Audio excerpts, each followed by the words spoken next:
Y miren, este martes santo, yo quisiera que meditáramos un poquito sobre los momentos que estamos viviendo. Ya llevamos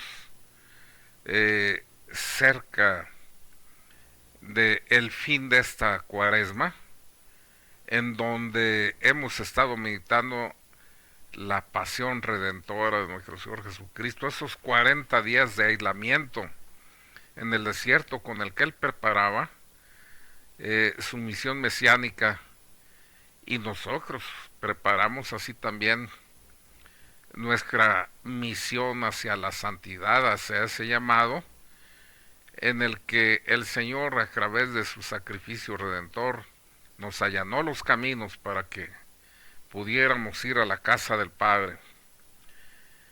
Nosotros vemos cómo Cristo solicitó al Padre: Padre, si es posible, aparta de mí este cáliz, mas el Padre, la justicia divina, la justicia del Padre, no le perdonó el que padeciera y muriera en una forma afrentosa y cruel en una cruz.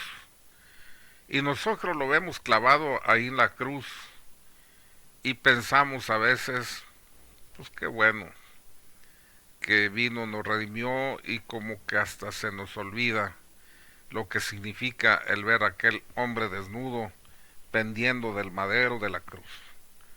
Se olvida que nosotros éramos los deudores y que Él vino y tomó la cruz que nos correspondía, pero no significa que Él llevó la cruz y nosotros estamos exentos de llevar la nuestra. Al revés, Él siempre nos estuvo diciendo: el que quiera venir en pos de mí, niéguese a sí mismo, tome su cruz y sígame.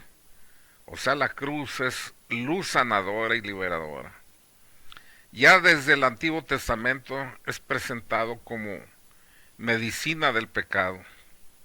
Cuando nuestros primeros padres, por la desobediencia, rompen con la armonía y la felicidad para la que habían sido creados, Dios no los abandona. El Creador, que ama al hombre hecho a imagen y semejanza de Él, le propone la cruz como un medicamento para purificar su pecado.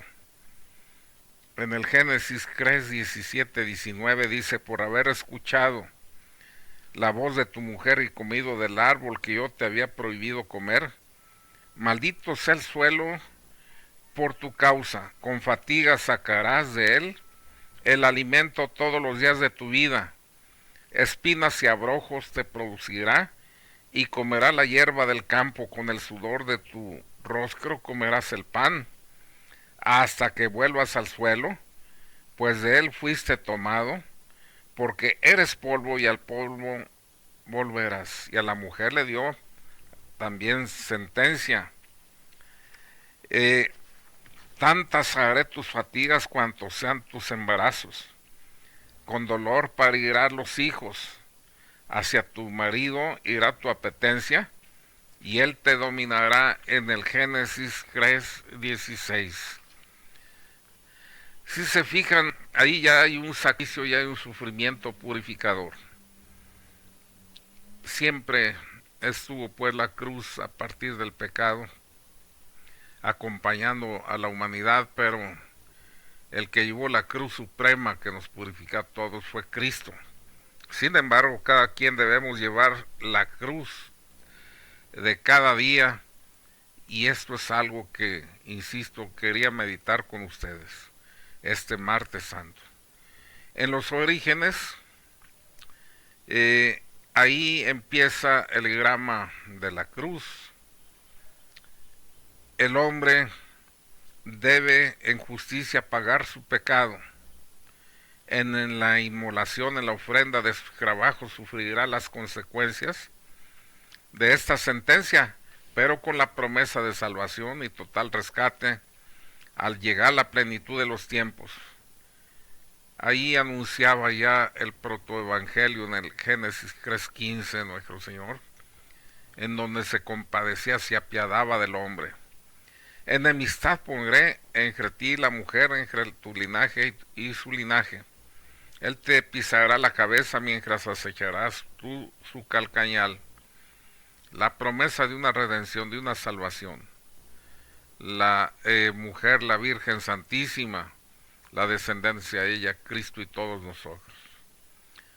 Pues esta fue la sentencia dada a la serpiente antigua, que es Satanás, y que hoy se cumple. La descendencia de la mujer son todos los redimidos, la mujer, la nueva Eva, María, que aplastó por la victoria de Cristo al padre de la mentira, de la muerte, al engañador, al astuto que no pudo lograr nada, con la nueva Eva, que por su fe nos ganó la victoria de Jesucristo. María la Eva. Dios nos revela cómo el Dios se revela como el Dios del amor, crea al hombre a imagen y semejanza de él, lo colma de sus dones, dialoga en íntima comunión en el paraíso con él, y aun cuando el hombre desobedece y se esconde de su amor sintiéndose desnudo por su pecado, Dios no lo abandona. Él le promete su auxilio enviándole un Salvador, y a lo largo de toda la historia del pueblo de Israel, Dios se revela como el Dios fiel, amoroso con su pueblo, el esposo divino que purifica al pueblo para acercarlo más y más a su corazón. La misma creación es ya por sí una revelación de su amor. El Génesis se encarga de subrayar la complacencia de Dios por la obra que ha llevado a cabo. Todo es bueno porque toda obra de su bondad. Vio Dios, dice el Génesis 1:31, que cuanto había hecho y todo estaba muy bien, y atardeció y amaneció y vino el día sexto. Pues el Antiguo Testamento lleva, como se dan cuenta, ya en sus entrañas a Cristo. Dios interviene con el hombre y lo purifica con la cruz. Y así entonces vemos a través de los patriarcas y en el Antiguo Testamento cómo va eligiendo a estos hombres para que llevaran esa esperanza, esa luz, esa promesa a través de las generaciones. Eligió a Abraham, padre de la fe, y ya siendo de edad le pide salir a lo desconocido. Marchó pues, dice el Génesis 12:4, marchó pues Abraham como se lo he dicho al Señor, y con él marchó Lot. Tenía Abraham 75 años cuando salió de Harán. O sea, no podemos imaginar cómo Dios no escatima en Abraham los trabajos, las pruebas y las penalidades para poder cumplir la orden amorosa de él, en quien cree ciegamente, a quien ama, a quien abraza, y que acepta la cruz que el Señor le pone, y no se pone ahí a ponderar lo que implica el dolor interno de desprenderse de su pueblo, de su gente, de su cultura, y marchar a lo desconocido. Siempre los hombres de Dios son probados. Claro que cuando el hombre responde a este Dios de ternura, que lo llama y abraza su cruz que el Señor le propone, es como lo fue Abraham, que recibe una doble bendición. Dios le promete una gran descendencia tan numerosa como las arenas del mar y las estrellas del cielo. O sea, todo el esfuerzo de Abraham por cumplir la voluntad de Dios, su fe, a toda prueba inquebrantable capaz de afrontar las penalidades, las luchas, los hombres, los desvelos y el dolor del desprendimiento de los suyos y de su patria, por cumplir la orden divina, es bendecida. Ya desde el Antiguo Testamento se va dejando ver la gloria de la cruz. tú me das a base de sufrimientos y yo te doy. Pero qué diferente lo que da el Señor, lo que da el Señor y lo que nosotros damos. Nos exige esfuerzos. Cada quien tiene un envío. Abraham tenía un llamado. Nosotros tenemos una misión. Con nosotros mismos, con nuestras familias, con los que nos rodean. Y en la medida que nosotros cumplamos, a base de esfuerzos, a base de sacrificio, la misión que se nos encomendó y que aceptamos, el que es casado. El Señor le propuso una vocación, él aceptó y voluntariamente tomó una cruz, porque el matrimonio es una cruz. Lleva sufrimiento cada día, y cuando el hombre está cumpliendo fielmente con este envío, con esta cruz que el Señor le propuso y que él aceptó, en ese momento se derrama en bendición el Señor.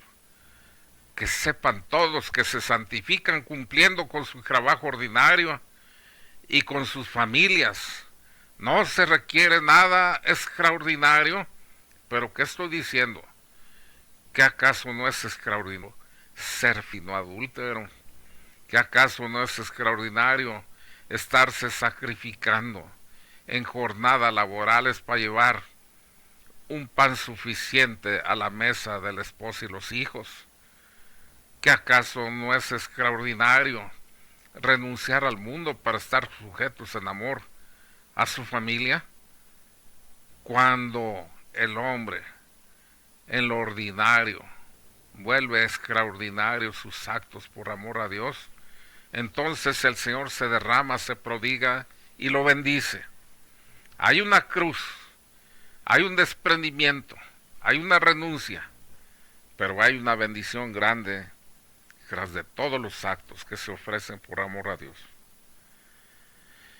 La prueba a la que Dios suele sujetar a los amigos para hacer resplandecer su fidelidad se ve ahí en Abraham, en este pasaje. Miren, dice: después de estas cosas Dios tentó a Abraham, le dijo a Abraham: Abraham. Él respondió: aquí estoy.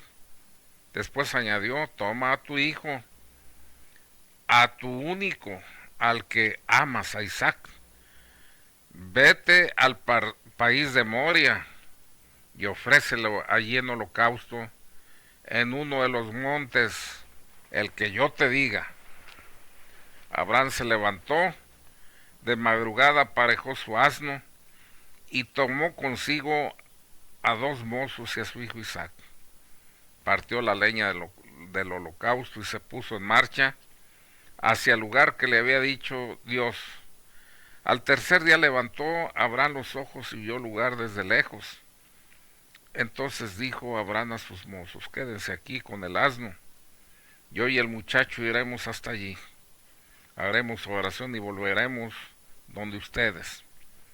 Tomó Abraham la leña del holocausto, la cargó sobre su hijo Isaac, tomó en su mano el fuego y el cuchillo, y se fueron los dos juntos. Dijo Isaac a su padre Abraham: Padre.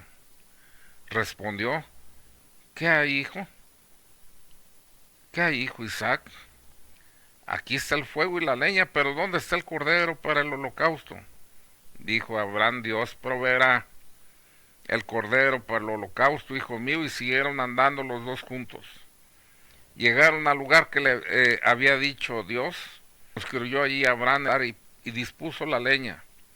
Luego ató a Isaac su hijo y lo puso sobre el ara encima de la leña. Alargó Abraham la mano y tomó el cuchillo para inmolar a su hijo. Entonces le llamó el ángel del Señor desde el cielo, diciendo: Abraham, Abraham. Él dijo: aquí estoy. Continuó el ángel: no alargues tu mano contra el niño ni le hagas nada, que ahora ya sé que eres temeroso de Dios, ya que no me has negado a tu hijo único.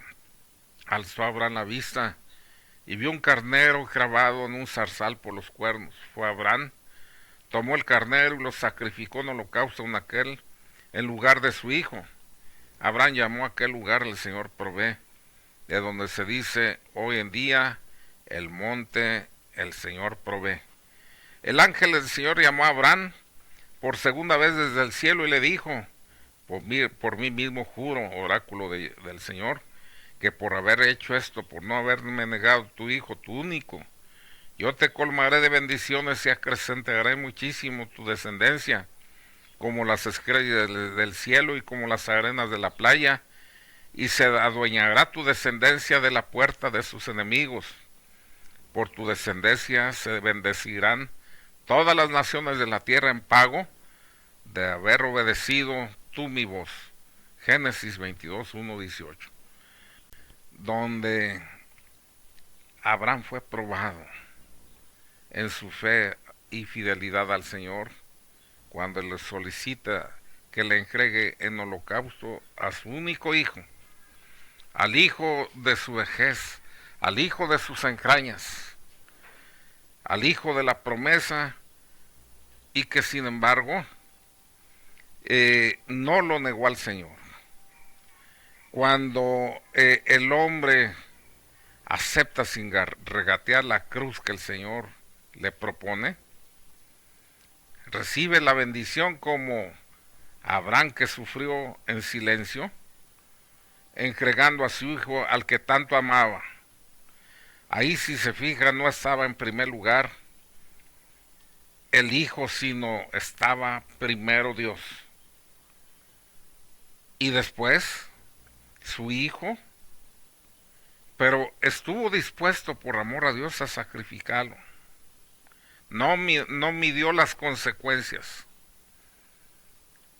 Cuando nosotros vivimos con fe la prueba, sin cuestionar a Dios, Señor, ¿pero por qué estoy sufriendo este dolor por la pérdida de este hijo? Mi desempleo y no puedo conseguir trabajo, y tenemos miseria, tenemos hambre. Pues ¿qué acaso no conoce el Señor tus necesidades? Que en Él no somos, nos movemos y existimos.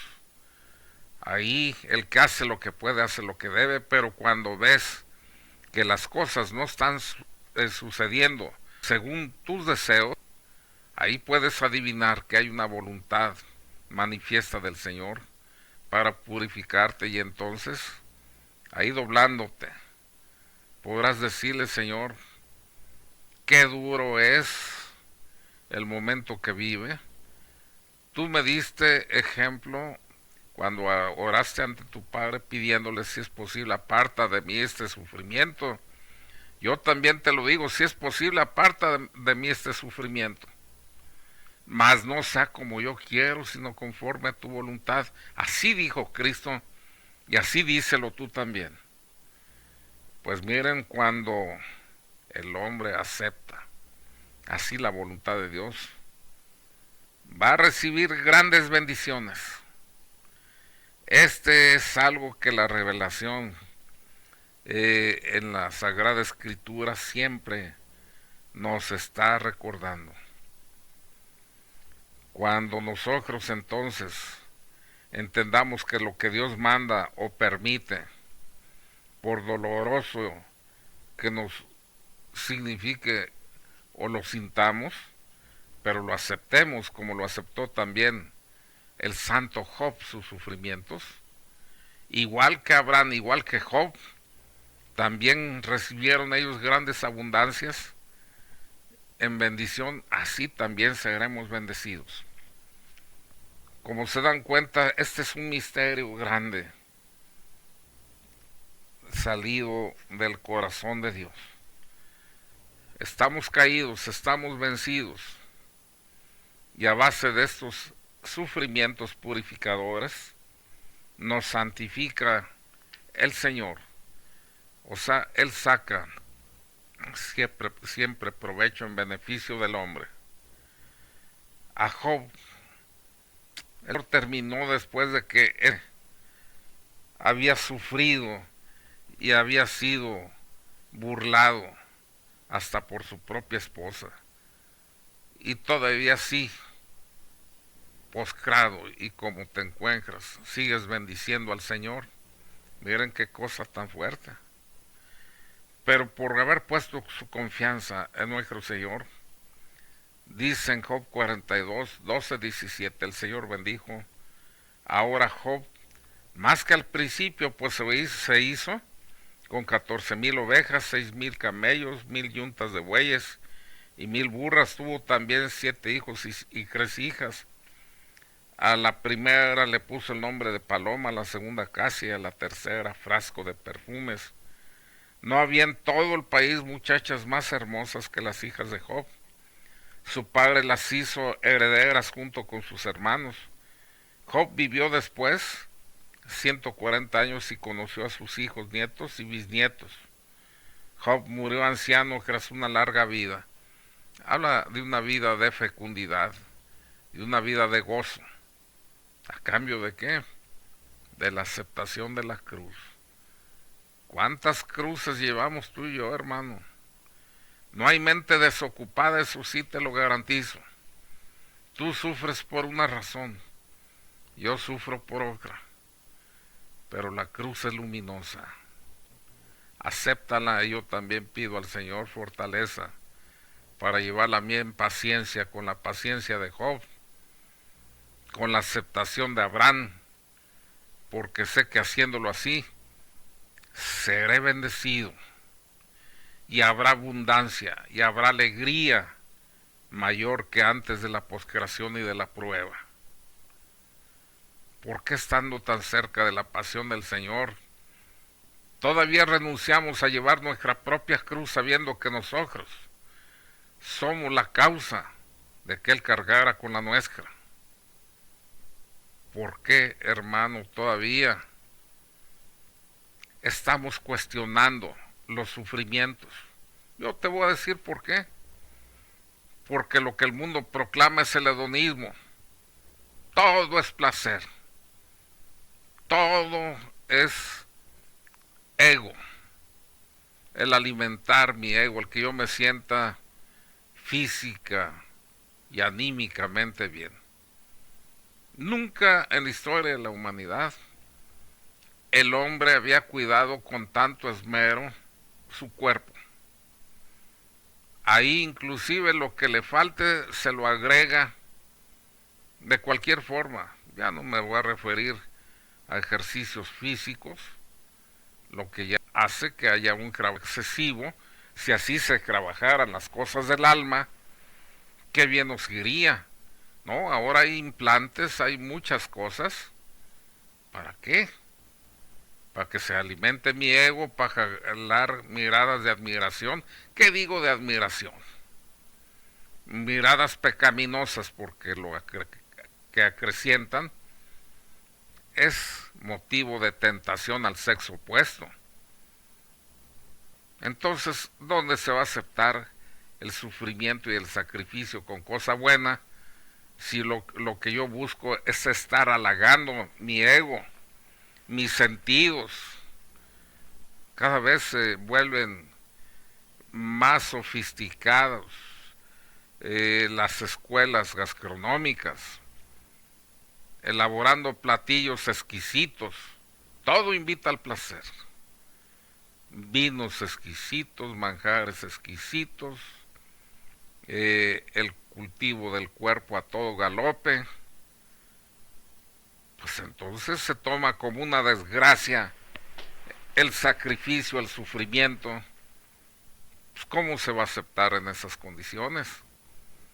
Mientras los demás ríen, gozan, beben, comen, se adornan, exhiben su cuerpo, habrá quien esté llegado, ulcerado, con enfermedades dolorosas y terminales, desfigurado por el dolor, o acaso por la enfermedad que destruye la belleza física, diezmado no solo por la enfermedad, sino también económicamente, en carencias, en limitaciones. ¿Cómo aceptar que esto sea una bendición de Dios si lo que el mundo proclama es otra cosa? Qué importante que estemos meditando en esta Semana Santa, este martes santo, la importancia de la cruz del sufrimiento, aquel que nos toca a ti y a mí, hermano, y que sepas que no es una maldición venida de Dios, sino una bendición grande, aunque el mundo te haga creer lo contrario.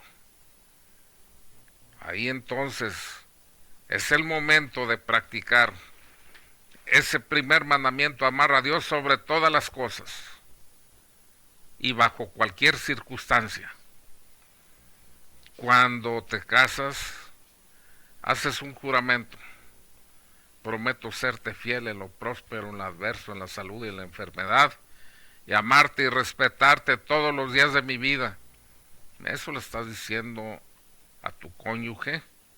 Estás haciendo un voto de amor, pero un voto que antes y en las mismas condiciones debes hacerle al Padre. Prometo serte fiel, Padre, en lo próspero, en lo adverso, en la salud y en la enfermedad, y amarte y respetarte todos los días de mi vida. O sea, darte la mayor alabanza bajo cualquier circunstancia. Se fijan, cuando vemos la Sagrada Escritura, cómo a través del sufrimiento vinieron los goces. Dios nos purifica, no solo a nivel personal, sino a nivel familiar, a nivel de una nación en pleno. Acuérdese cómo Dios purificó a su pueblo por el desierto. Permitió pruebas para mostrar el amor que lleva en su corazón por sus hijos. Ahí en el Deuteronomio 8:2 dice: acuérdate de todo el camino que el Señor tu Dios te ha hecho recorrer durante estos 40 años en el desierto, para humillarte, para probarte y para conocer lo que había en tu corazón, si ibas a guardar sus mandamientos o no. O sea, entonces aquí se ve, la prueba tiene carácter de corrección, de medicina, para enderezarnos nuestros caminos torcidos. Dios no quiere la muerte del pecador, sino que se convierte y viva. Como el plan pues de Dios para el hombre es darle vida eterna, es por eso que lo corrige, para guiarlo por el camino de la santidad. Qué bien dice el libro de los Proverbios 3:11-12. No desprecies, hijo mío, la instrucción del Señor, que no te enfades su reprensión, porque el Señor reprende a quien ama, como un padre a su hijo amado. No se les olvide esto en el momento del sufrimiento, de la prueba. Dios dice: reprende a quien ama. Si estás pasando una prueba fuerte en este momento, siéntete amado, sábete amado. Te lo dice el Señor aquí en su palabra. Proverbios 3:11-12. Si respondemos al amor de Dios y aceptamos este don maravilloso, lo entendamos o no, de la cruz, uniéndonos con un profundo agradecimiento hacia Él por la prueba que nos da, Dios nos abrazará con su amor. Y lejos de huir de la prueba y del sacrificio, la buscaremos como tesoro precioso, porque la purificación de nuestra alma llegará pronto, santificándonos. A base del sufrimiento es que nos purificamos. El sacrificio produce pureza y la pureza produce amor. La plenitud del amor es la santidad. Después de un leve padecer, porque ¿cuánto puedes vivir tú y cuánto puedo vivir yo, hermano? Vivir 100 años es vivir ya como anciano. Pues miren qué breve es la vida del hombre. Después de un leve padecer, va a resplandecer nuestra alma cerca de Dios por toda la eternidad. Entonces, ahí como dice en el Salmo 112, 7, no habrá de temer las malas noticias, con firme corazón confiará en el Señor. El que ya conoce al Señor, las noticias, sabe que usted tiene una enfermedad terminal. Esa noticia la teme quien no está cerca del Señor. El que está cerca del Señor, dentro de su corazón siente que se aproxima a contemplar el rostro de su Padre. Mira qué diferente es el sentido cuando se conoce y se ama al Señor. En los Salmos se nos dice concretamente en el Salmo 112, 7, no habrá de temer las malas noticias, con firme corazón confiará en el Señor. El que está amando ya al Señor, el que está aceptando su voluntad, no teme la mala noticia. Que terminó mal el negocio, gloria a Dios.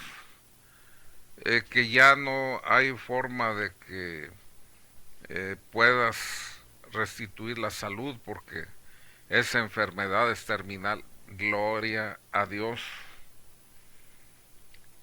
Cuando así lo estás manifestando, estás aprovechando todo ese buen propósito que tuvo por amor nuestro Padre hacia nosotros. El Salmo 27, 14 dice, espera en el Señor, sé fuerte, ten ánimo, espera en el Señor. O sea, si se fijan, el fin que se propone nuestro Señor al permitir en el hombre los sufrimientos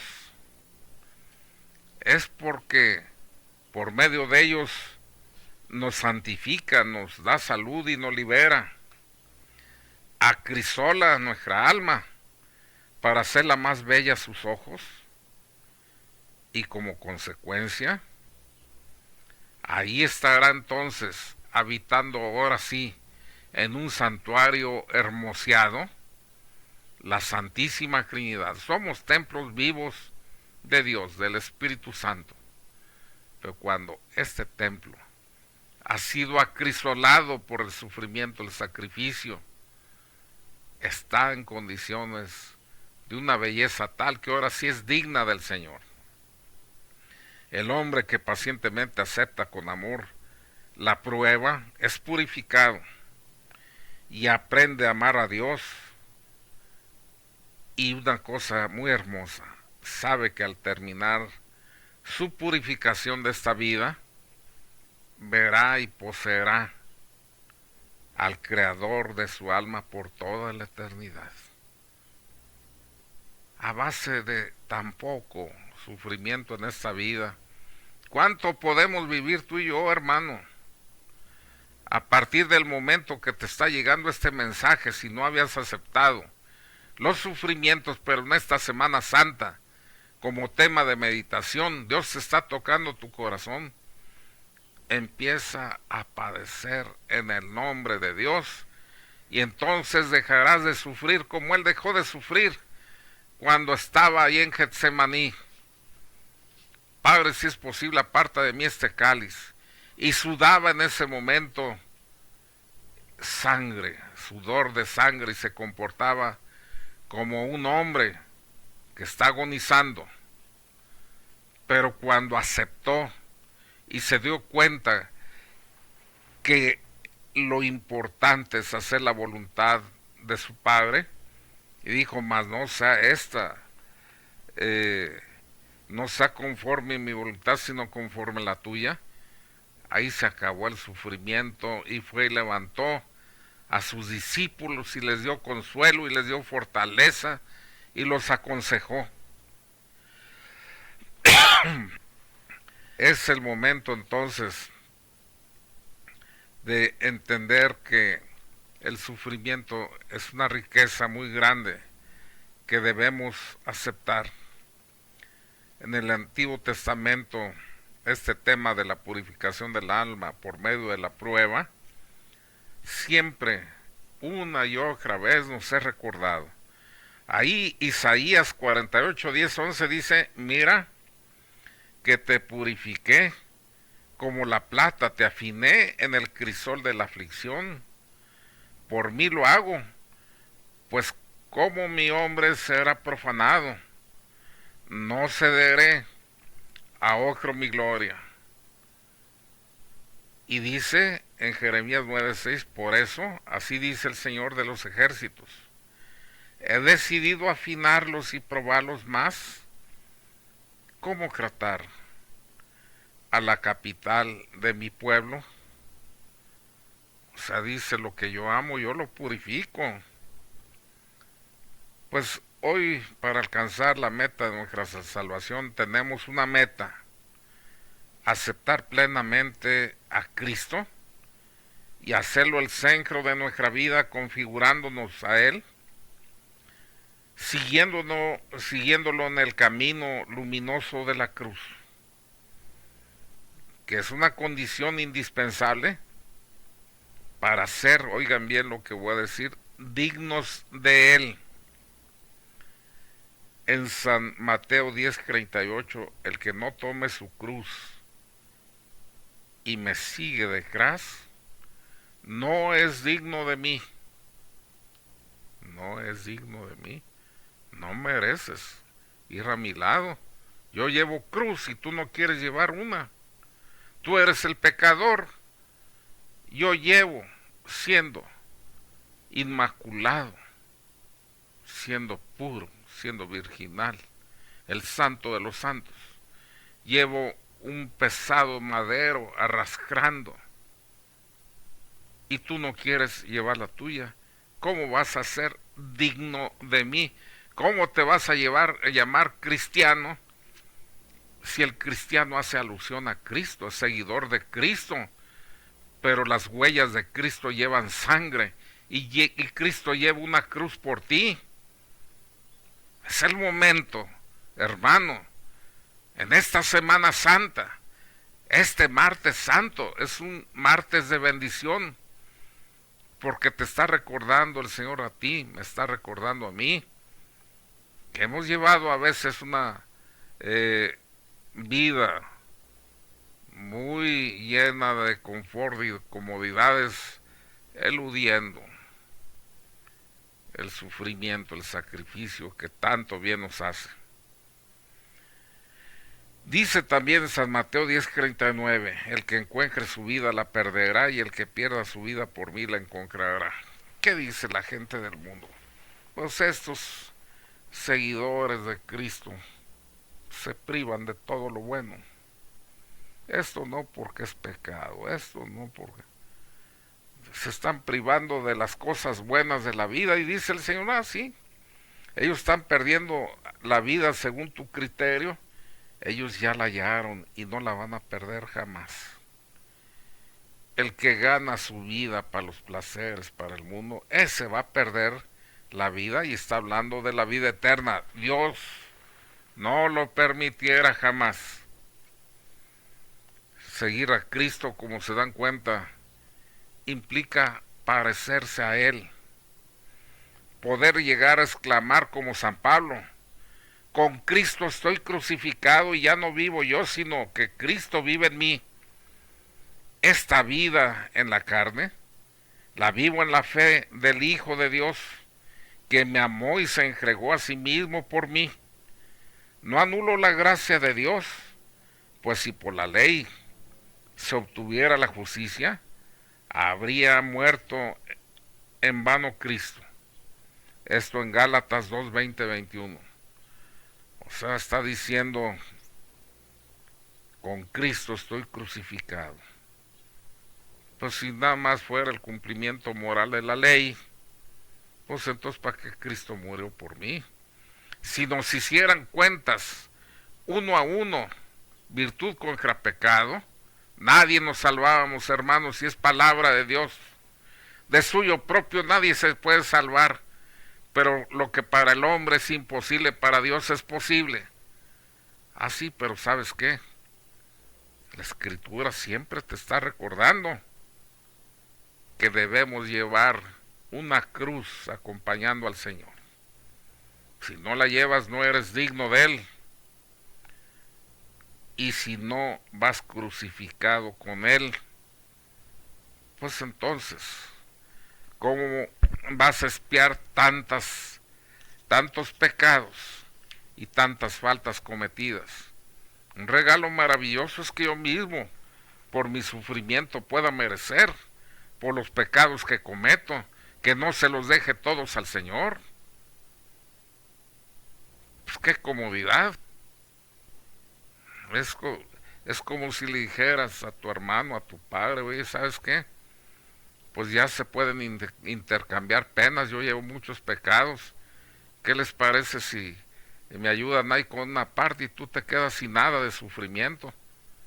Pues acá le echamos todas las cargas a Cristo, no más la tuya y la mía, la de toda la humanidad. Lo vemos ahí clavado. Lo vemos contado entre los malditos, porque dice la Escritura: maldito el hombre que pende del madero de la cruz. El sacrificio de la cruz era para los malditos, para los de la peor calaña, para los delincuentes que más delitos llevaban. Y Cristo, el santo de los santos, el inocente, el inmaculado, para purificar nuestros pecados, porque era el Cordero de Dios que quita el pecado del mundo, aceptó lavar a precio de su sangre divina y de dolores terribles nuestros pecados.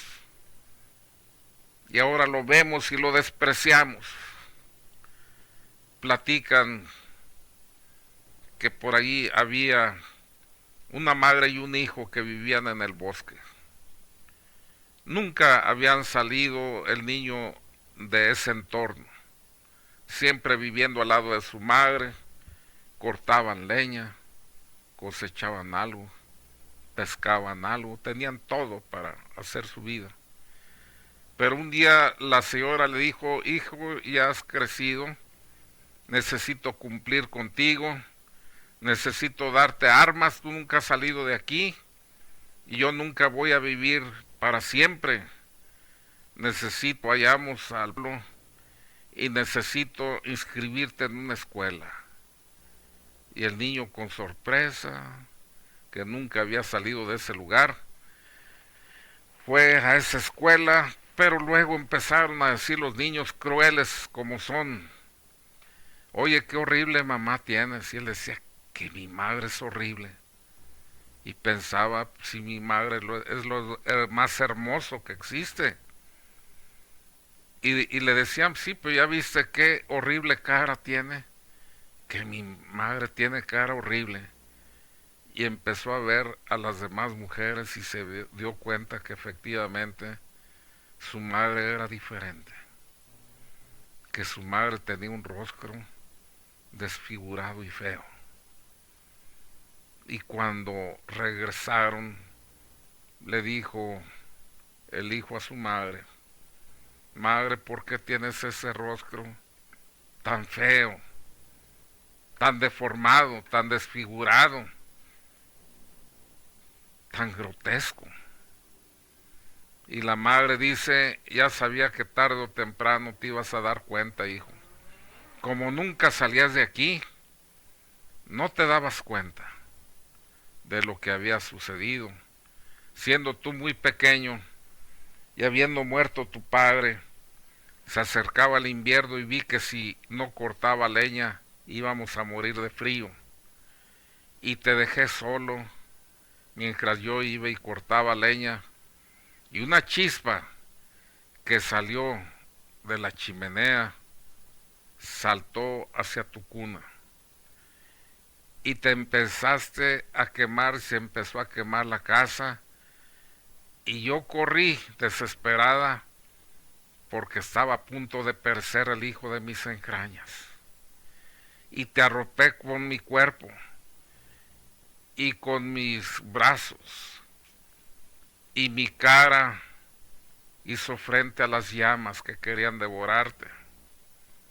Te salvé ileso, pero tuve que pagar el precio con mis propias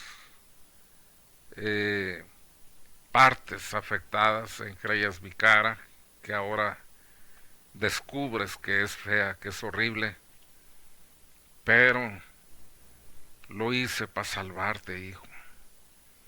Y el hijo aquel que amaba tanto a su madre, dice: madre, siempre te he amado, pero ahora cada día tu cara desfigurada se va a acrecentar mi amor, porque voy a recordar que llevas ese rostro desfigurado, destrozado por el amor que me tienes. Ese es Cristo, ahí crucificado, desfigurado, despedazado. Está clamando diciendo: mira cuánto te amo, mira hasta dónde fui capaz de padecer por ti. Y ahora pasamos frente a la cruz y inclinamos la cabeza. Lo sentimos un reprobado, un maldito. A ver si hoy podemos, con esta reflexión, hermanos, no solo entender su sacrificio de amor, sino también clavarnos en su cruz para padecer por nosotros mismos. Que Dios los bendiga y tengan buen martes santo y vivan la meditación de esta semana.